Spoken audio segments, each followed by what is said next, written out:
He's Nick Whalen, senior analyst for RotoWire. Also catch him hosting SiriusXM's Fantasy Football Show. Nick, appreciate hopping back on the show. How we doing, my man? Doing great, guys. Always good to be back on with you guys. It's been a chaotic NFL season, I think, so far. Underdogs continue to rule the day every single week. We'll see if that reverses this time around, but looking forward to talking some week 4. Exactly. I'm excited to get into it. We like to always start with who your starts are for the week.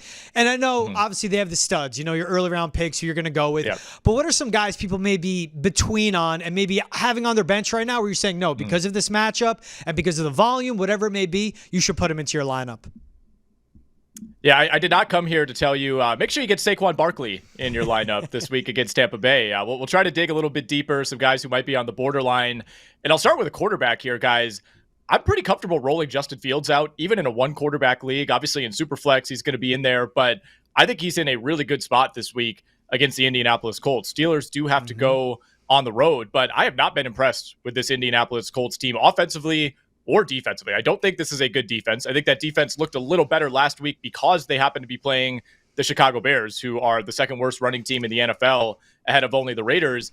That's not going to be the case for the Pittsburgh Steelers. I mean, this Indy defense cannot get off the field. They've given up a ton of big plays this season. They just let Caleb Williams throw for, 350 yards, something he had not come close to through the first 2 weeks of the season. They got gashed by Malik Willis in that Packers running game in week 2. I think this is a really good spot for Justin Fields to get after the Colts, both with his arm and his legs. I mean, this Colts team, they're dead last in terms of time of possession. They're not converting third downs. They've turned it over more than any team in the NFL so far this season. So I think this is a good spot for Fields. I would start him over someone like Jared Goff. I'd consider starting him over Brock Purdy.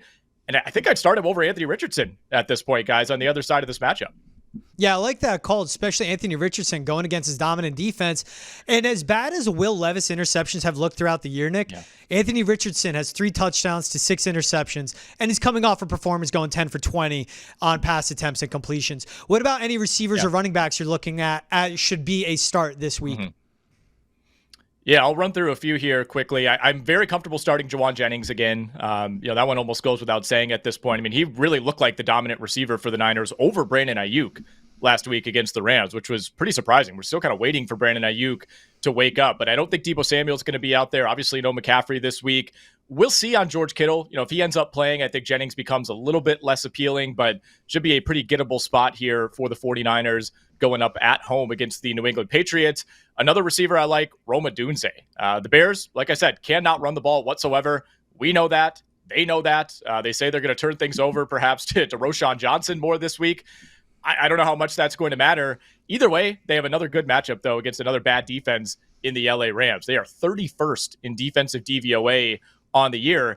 I don't think the plan for the Bears is for Caleb Williams to throw the ball 40 to 50 times every week, but that might just have to be the recipe until they can get that ground game sorted out. And, we saw Odunze lead the Bears in snaps, lead the Bears in targets, lead the Bears in routes run last week against Indianapolis, besting DJ Moore in all of those categories. So I'm fine starting Rome Odunze this week. I like Khalil Shakir as well for the Buffalo Bills. Big matchup for them on the road at Baltimore. I think he's a nice flex play this week. Bills have had 2 straight weird games, where they blew out the Dolphins and they blow out the Jaguars even more dramatically in week 3. They're still kind of sorting through that wide receiver room, but Shakir led them in targets against Jacksonville despite playing fewer snaps than both Marquez Valdes-Scantling and Matt Collins. Really, really good matchup for Khalil Shakir, I think, against that Baltimore defense that has not been good against the pass. And then one running back that I like, guys, I'm going back to the well on Chuba Hubbard. I have a league where I have Hubbard, Charbonnet, and David Montgomery, and I think I'm leaning Chuba Hubbard of those 3. I do think there's a chance that we see, kind of a come down for the Panthers. Andy Dalton's probably not throwing for 300 and 3 touchdowns again, but this Cincinnati defense is a disaster. Did not get a single stop last week against Washington. They have 2 interior linemen injured on that defense. It's just a really good spot, I think, for Chuba Hubbard in PPR leagues, especially because even if he's stifled a little bit on the ground, I think he could give you 5 or 6 catches. I like that Chuba Hubbard pick a lot, especially going against a defensive line with Sam Hubbard and Trey Hendrickson. But missing those defensive tackles, they are just getting gashed up the middle. We saw the Patriots do it. We saw the Commanders do it. And to go back real quick on your Jauan Jennings pick, again, as a Brandon Ayuk owner, I love that start. I love that matchup because covering the Patriots the last 2 weeks, we saw JSN gash his secondary. Go to the New York Jets. Garrett Wilson was fly-papered by Christian Gonzalez, but there was a constant target by Aaron Jones on the smaller cornerback and Jonathan Jones. Jauan Jennings at 6'2" will take full advantage of that. What about your sits for the week, Nick? Who are some guys you're saying, I'm going to have them on my bench? I would explore other options. Well, first of all, I'm just avoiding the Bears and I'm avoiding the Raiders when it comes to running backs. The DeAndre Swift experiment, it might be over. He has more runs of 0 or negative yards this year than he does for 5 or more yards. And, I think part of it is the Bears offensive line, but part of it is just DeAndre Swift not seeing things well. I would not start DeAndre Swift this week, even in what should be a good matchup against the Rams. Again, I want no part of that Raiders backfield either. And, frankly, I'm not really sure I'm comfortable rolling out Rico Dowdle or Ezekiel Elliott right now, even in what should, again, be a decent matchup tonight against the New York Giants. At the wide receiver position, I think we have a few semi-obvious names, but guys who you drafted in maybe as high as the second round, oftentimes third round. Michael Pittman is the first one who comes to mind. We talked about Anthony Richardson and his struggles for the Colts. Well, it's impacting Michael Pittman more than anybody. He's still seeing a high target share. He's being targeted about 30% of the time by Anthony Richardson, which is great. I mean, that's in the top 6 in the NFL. But the Colts are such a low-volume team, and these are low-quality targets for Michael Pittman as well. I mean, he's caught at least 3 passes in each of the first 3 games, but he's yet to put up more than 36 yards in any of those games. He doesn't have a single catch that has gone for more than 20 yards. And this Colts team has been able to generate a handful of big plays per game, but they're not ending up in the hands of Michael Pittman. It's been Ashton Dulin. It's been Alec Pierce. He absolutely needs volume. I mean, this time last year, Pittman already had 25 catches through 3 games. And that was mostly with Anthony Richardson before he got hurt. So more than anything, Pittman needs Richardson to get settled in. He's dead last in the NFL in completion percentage. As you mentioned, he's thrown a league-high 6 interceptions. No other quarterback has even thrown 5. He's only ahead of Bryce Young in terms of QB rating. He's 25th in total pass attempts. Again, Michael Pittman needs that volume, and that volume has not been there. So I'm sitting him if I can afford it this week. And I think you have to sit Jalen Waddle as well. If you have another decent receiver or even a running back that you could throw into that flex, I'm totally comfortable sitting Waddle against Tennessee. We got a really low total in this game. We have no idea who's even going to be the quarterback right now for the Miami Dolphins.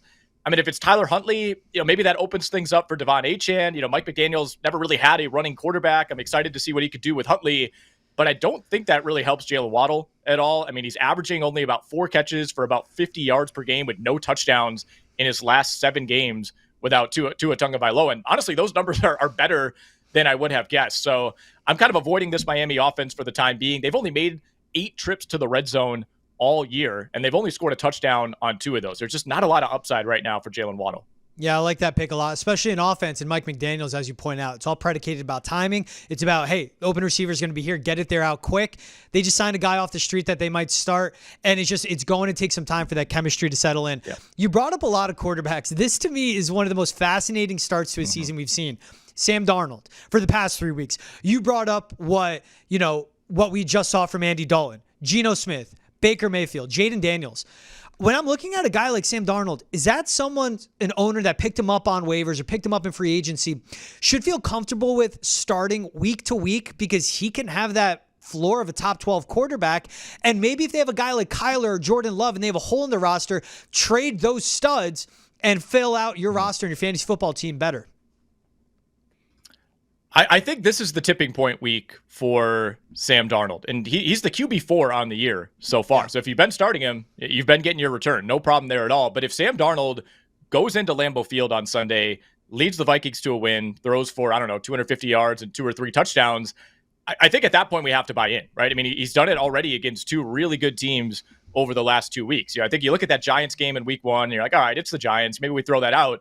Well, then he turns around and has another really good game against San Francisco. He's even better against a really good Houston team in week 3. So I think if he does this again against Green Bay, we have no choice but to buy in. The Vikings would be 4-0 at that point. I mean, you have to consider Sam Darnold has built up a lot of bad will over the years. We've seen him play very poorly for a very long time. So there needs to be a sample here of repetitive good games.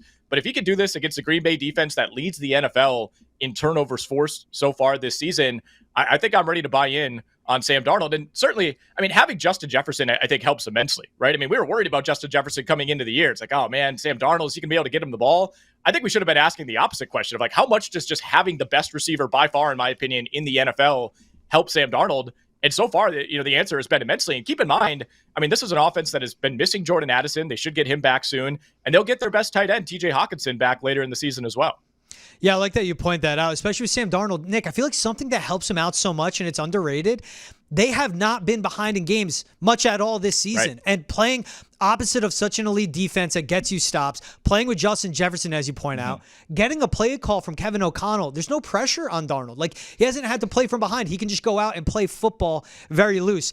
The other QBs, Geno, Baker, Jayden, that I named, what do you make of their starts, especially Jayden Daniels, which I know after that Monday night performance, it's going to open a lot of eyes. But again, that was against a really bad Cincinnati defense. Yeah, I mean, when it comes to Daniels, for fantasy purposes, I think I'm in. I mean, he gives you such a high rushing floor week to week. And, even when he's not having the game that he did on Monday night, which, by the way, I do think we're going to look back, and that'll probably be his best game of the year. I mean, you have to keep in mind through the first 2 games of the season, the Washington passing game was terrible, right? I mean, they couldn't get receivers involved whatsoever. I mean, you're very worried about Terry McLaurin going into last week. And I do think, they caught that Cincinnati defense at the right time. I mean, nobody saw the Commanders going in and putting up 38 on the road in Cincinnati. So my guess is that maybe there's a little bit of regression over these next couple of weeks, but I like Washington's schedule the rest of the way. And I think Washington has been really smart as far as picking Jayden Daniels spots to run the ball. We saw after week 1, we ran the ball 18 times or something in week 1 against Tampa Bay. And he looked pretty good doing it. But what did Dan Quinn say after the game? He comes out and he's like, we don't want that. We don't want Jayden Daniels being the complete engine of our offense running the ball, because they know what we know. And that's that he's going to get hurt at some point. And I think we've seen him pick his spots a lot more effectively. We saw them using him on those 3rd and shorts, those 4th and shorts on Monday night. And that is so tough for a team like Cincinnati to defend, when you have to worry about, that read option. You have to worry about the short passes that were so effective. And then, of course, you have to worry about Jayden Daniels just keeping the ball and running for 3 yards. I love what I've seen from Daniels. I think that confidence is only going to grow as the season goes along. So he's very startable to me in terms of fantasy. When it comes to Geno and Baker, I'm more in on Geno right now. I think he's the perfect quarterback for what they want to run with their new OC, Ryan Grubb. I mean, Geno is more than willing to operate within a system and be coached and just kind of be himself. He's not one of those quarterbacks that's going to try to do too much. He's not going to push back and try to have influence over the offense. I mean, he is the tell me where to throw it, I will put it there type of quarterback. He's got 2 really high level weapons in DK Metcalf and JSN. I mean, Tyler Lockett, even at his age, has looked better than I expected so far this season. You look back to that week 2 game against the Pats, monster game for Geno Smith in terms of yardage. I think Seattle still has a ways to go in terms of converting these drives into points. And I think that will get better and better as the season goes along. And then when it comes to Baker, he's really only had 1 good game so far this year. And that was against Washington, which, as we said, is one of the worst defenses in the NFL. I thought he looked bad last week against Denver. Took 7 sacks against a defense that really hasn't been that good this season. He's still trying to do too much. I mean, he's a solid starting quarterback in the NFL, but I think the ceiling that we saw from Tampa Bay last season, which was winning a wild card game and losing in the divisional round, that's kind of the ceiling that you sign up for with Baker Mayfield. Yeah, and if you look at Baker, you said 7 sacks against the Broncos week before they beat those Lions. An interesting win. He was sacked 5 times that season. We're seeing the drop-off of no Dave Canales in Tampa and Liam Cohen coming into Tampa Bay now, but figuring out how to have play-calling duties himself. Right. Well, Nick, and no running game either for the Buccaneers. Sorry to interrupt, but they have no running game, and that's really, really tough. That's a lot of pressure on a quarterback week to week when you can't run the ball. Yeah, I agree 100%. Hey, what do we make of tight ends, Nick? I mean, it's Brock Bowers or bust around the league. Like, what do we do with Mark Andrews not recording a catch first time in 76 games? Travis Kelce, I don't know. And then we just see other guys that had a lot of hype throughout the league.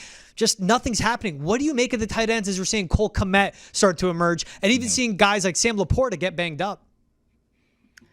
Well, I mean, injuries are a big part of the story here. It's not only Laporta. Trey McBride is in concussion protocol. We'll see if he ends up getting cleared this week. David Njoku, who's a top 10 tight end, he's been injured. Evan Ingram in Jacksonville's been out. So it's a combination of concern for the guys who've been healthy, and then half of the top 10 tight ends in fantasy being injured so far this season, and that's what leads to Dallas Goedert and Cole Kmet, leading you in fantasy points last week. I will say, someone like George Kittle, who played really well, I thought in week 2, got banged up last week. If he's out there against the Pats, I think this could be a smash week for him. We saw Tyler Conklin get really involved for that Jets offense against New England last week. I think if Trey McBride ends up being cleared, this could be a really good spot for him and that entire Cardinals offense really going up against Washington. That's the highest total of the week. I think that could easily be a game that's played in the high 20s or the low 30s. You mentioned Brock Bowers. love what I'm seeing from him. I mean, I think if you were doing a fantasy draft starting right now, and you're throwing out the stats from the first 3 weeks and just drafting as if the season starts in week 4, Brock Bowers is probably a top 3 tight end, and he might be the first tight end off the board. I think Vegas is going to be playing from behind a ton. This is another team that can't run the ball whatsoever. I think that hurts them in a real life perspective, but I think it really helps this passing game, and it helps Brock Bowers in fantasy. And you mentioned Cole Kmet. I mean, suddenly he's back in the mix. I mean, I have some leagues where people were spending 20, 25% of their free agent budget just to get Cole Kmet, who, coming into the year, we thought he might be splitting snaps with Gerald Everett. And that was the case early on, but he outsnapped Gerald Everett 73-30 last week, ran 40 routes compared to 16 for Everett, had 11 targets in that game. Probably can't count on that volume week to week. I mean, the Bears ran like 85 plays last week. That's not going to be the case every week, but I think Cole Kmet is very startable this week against the Rams. I love that pick. For the people that picked Brock Bowers in the 10th round or later, Nick, they're loving everything you just said. He's Nick Whalen, senior analyst for RotoWire. Also catch him on SiriusXM Fantasy Football and SiriusXM NBA. Nick, I know that season's around the corner. I always love you coming on and talking fantasy football. Thanks so much, my man. Anytime, guys. Thanks for having me.